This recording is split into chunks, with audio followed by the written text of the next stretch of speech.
வணக்கம். இன்னைக்கு ஹிந்து நியூஸ் பேப்பர்ல என்ன இம்பார்ட்டன்ட் நியூஸஸ் இருக்கு அப்படின்னு சொல்லி பார்ப்போம். ஸோ முதல்ல வந்து பார்த்தீங்கன்னா, இப்ப பிரைம் மினிஸ்டர் நேத்து வந்து அ ஒரு கொஞ்ச நேரம் வந்து ஒரு ஸ்பீச் வந்து குடுத்திருந்தாங்க. ஒரு வீடியோ வந்து பார்த்திருப்பீங்க. ஸோ என்ன சொல்லியிருக்காரு அப்படின்னா, PM terms GST 2.0 festival of savings அப்படின்னு சொல்லியிருக்காரு. சரிங்களா? So GST 2.0. ஸோ ஜிஎஸ்டிய பொறுத்தவரைக்கும் பார்த்தீங்கன்னா, நமக்கு ஜூலை 1, 2017ல வந்து நடைமுறைக்கு கொண்டு வந்திருந்தாங்க. இல்லையா? ஜிஎஸ்டி நடைமுறைக்கு வரப்ப 5%, 12%, 18%, அடுத்தது 28% அப்படின்னு சொல்லி 4 டாக்ஸ் ஸ்லாப் வந்து இருந்துச்சு. அது இல்லாம 0% இருக்கும். எக்ஸ்ட்ரீமா இருக்கக்கூடிய சின்கூட்ஸ்க்கு வந்து 40% அப்படிங்கிறது இருந்துச்சு. இத விட்டுட்டு மீதிய பார்த்தோம்னா 4 டாக்ஸ் ஸ்லாப் வந்து இருந்துச்சு. ஓகேவா?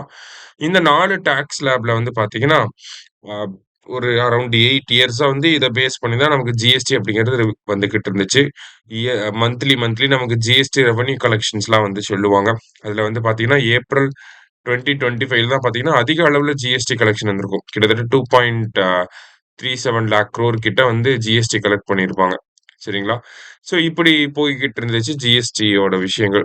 அதுக்கப்புறமா இண்டிபெண்டன்ஸ் டே ஸ்பீச்ல பிரைம் மினிஸ்டர் என்ன சொல்றாருன்னா, ஜிஎஸ்டி ரிஃபார்ம்ஸ் அப்படிங்கிறத இந்த அரசாங்கம் எடுத்துக்கிட்டு வரும் அப்படிங்கிறத சொல்லியிருப்பாரு.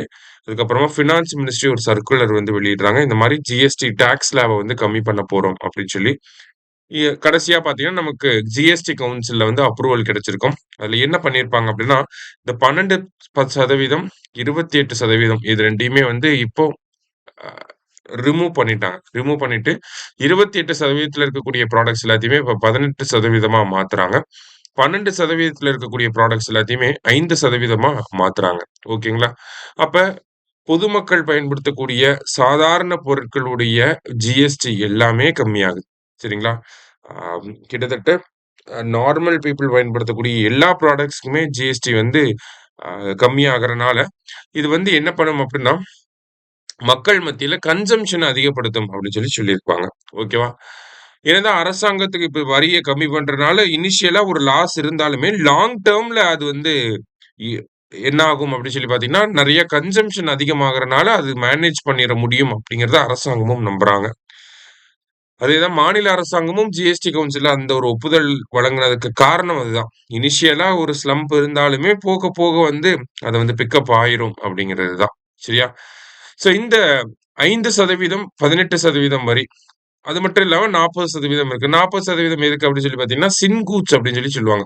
அதாவது சின்கூட்ஸ்னா நமக்கு இந்த டொபாக்கோ, குட்கா, பான் மசாலா இதெல்லாம் இருக்கு இல்லையா? அதெல்லாம் வந்து இந்த கெடுதல் விளைவிக்கக்கூடிய பொருட்கள சின்கூட்ஸ் அப்படின்னு சொல்லுவாங்க. அதுக்கு வந்து 40% அது எப்பயும் போல. சரிங்களா? ஸோ இந்த மாதிரி இருக்குது. இந்த ஜிஎஸ்டி 2.0 எப்போலருந்து நடைமுறைக்கு வரப்போகுது அப்டின்னா, ஆக்சுவலி இன்னைக்கு ஓகேங்களா? செப்டம்பர் 22, 2025 இந்த டேட்ல இருந்து தான் நடைமுறைக்கு வரப்போகுது. டேட் கண்டிப்பா ஞாபகம் வச்சுக்கோங்க. சரியா? ஸோ இந்த டேட்ல இருந்து நடைமுறைக்கு வரப்போகுது.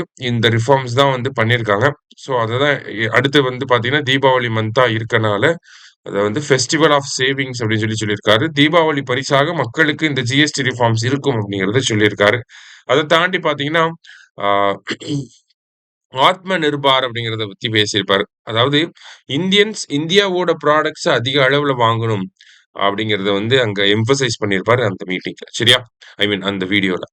அடுத்ததா வந்து பார்த்தீங்கன்னா, one time H1B visa fee is only for new applicants அப்படின்னு சொல்லியிருக்காங்க. ஸோ H1B விசா தொடர்பாக ஒரு ஆர்டர் சைன் பண்ணி ஒரு பெரிய கன்ஃப்யூஷன் வந்து கிரியேட் பண்ணியிருந்தாங்க அமெரிக்கன் கவர்ன்மென்ட்.